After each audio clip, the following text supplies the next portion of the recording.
We live in a decade of seemingly instantaneous communication across nearly every corner of the globe. Before the widespread implementation of digital infrastructure made this possible, however, a short-lived phenomenon flourished by the name of pen pals. This trend, most prominent between the 1900s and the 2000s, is where an individual from any background, culture, or region write a letter to a completely random stranger from a different walk of life. If the recipient finds the letter and decides to write back, the two become pen pals and begin sending letters back and forth regularly. Although there are many different ways to define this method of communication, general consensus emphasizes the use of letters, or a physical postal system. This is what separates the pen pal experience from meeting a stranger online, or any other method of meeting new people. This experience between two people in two different environments, even as far as two different countries, is entirely foreign to audience members today. This same experience, revitalized through a digital medium, manifests as a little-known app called Slowly.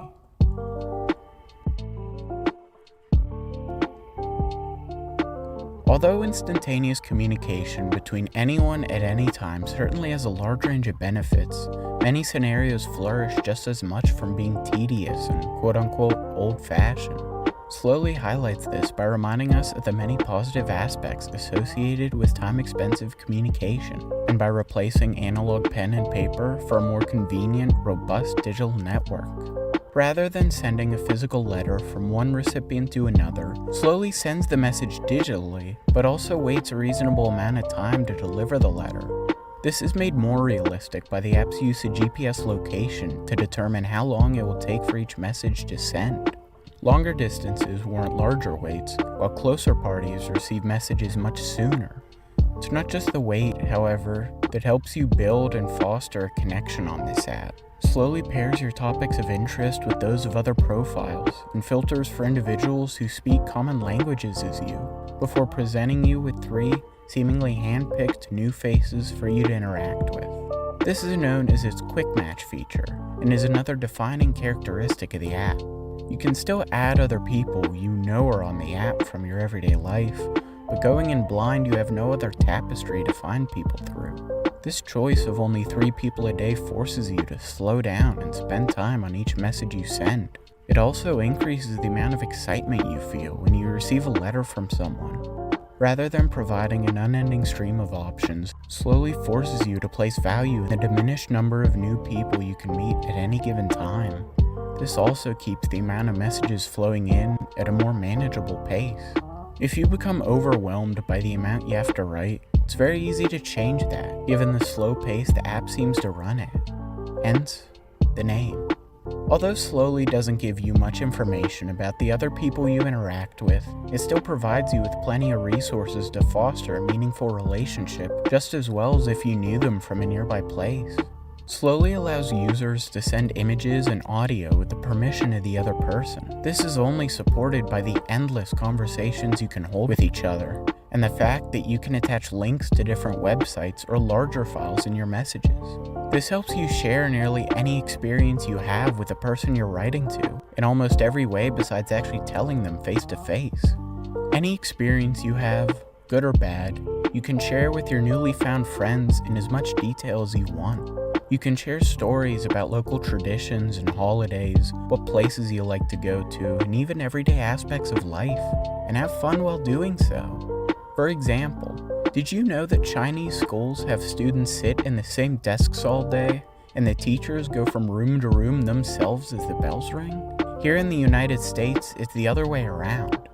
I had no idea this is a common practice in many regions, before my friend from China told me about it. These are just some of the fascinating things you can learn just by interacting with people from cultures and regions you wouldn't otherwise talk to. The way firsthand experiences from a life different from our own truly change us is incredible, and they're often the best tools to learn new things from. My favorite feature of the app isn't these aspects, however. It's the welcoming and positive community present. I've met 17 new people in the 6 months I've been using Slowly to send messages, and every single one of them have provided an exciting and overall positive experience.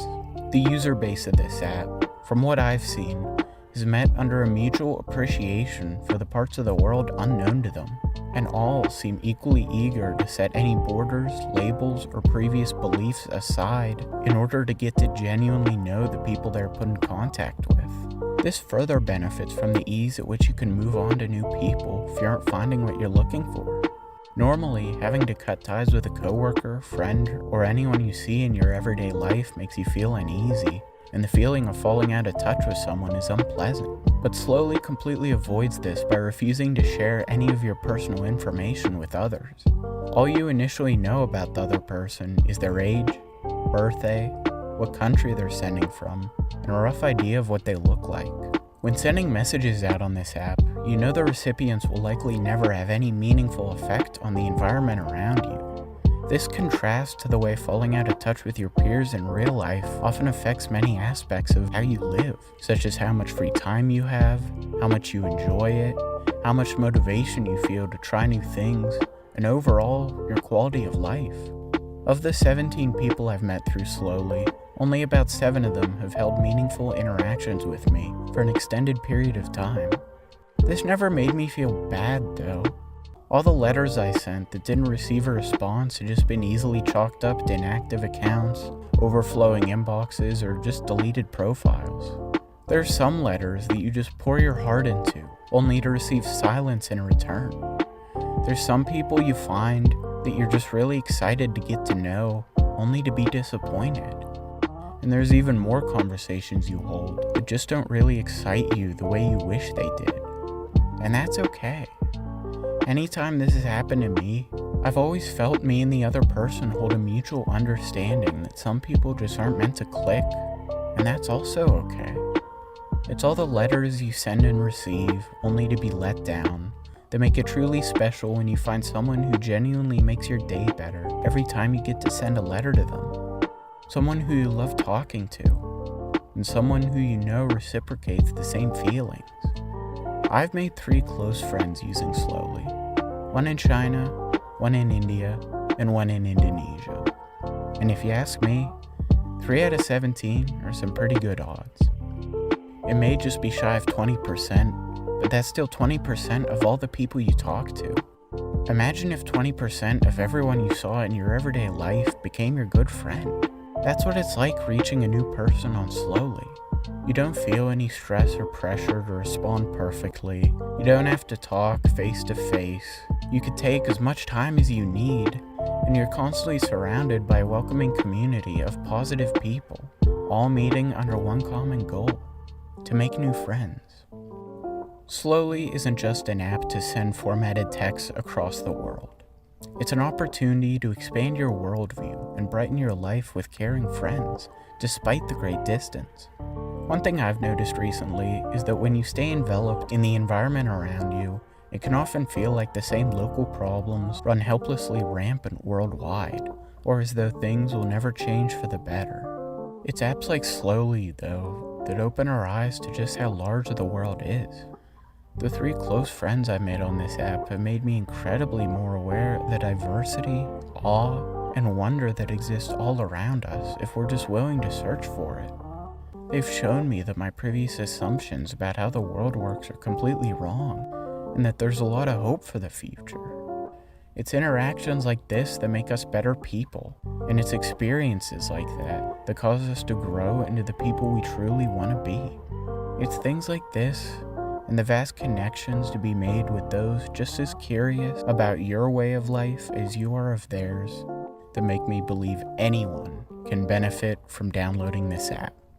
Whether it's the experience of learning something new, to make new friends, or the curiosity on the other side, pretty much everyone can enjoy Slowly just as much as I have.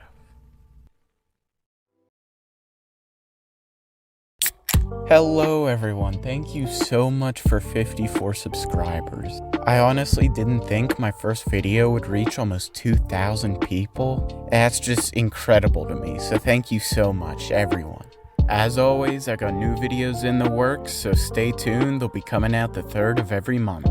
Welcome back to my channel. If you like this video, make sure to like, comment, and subscribe, and as always, have a great day.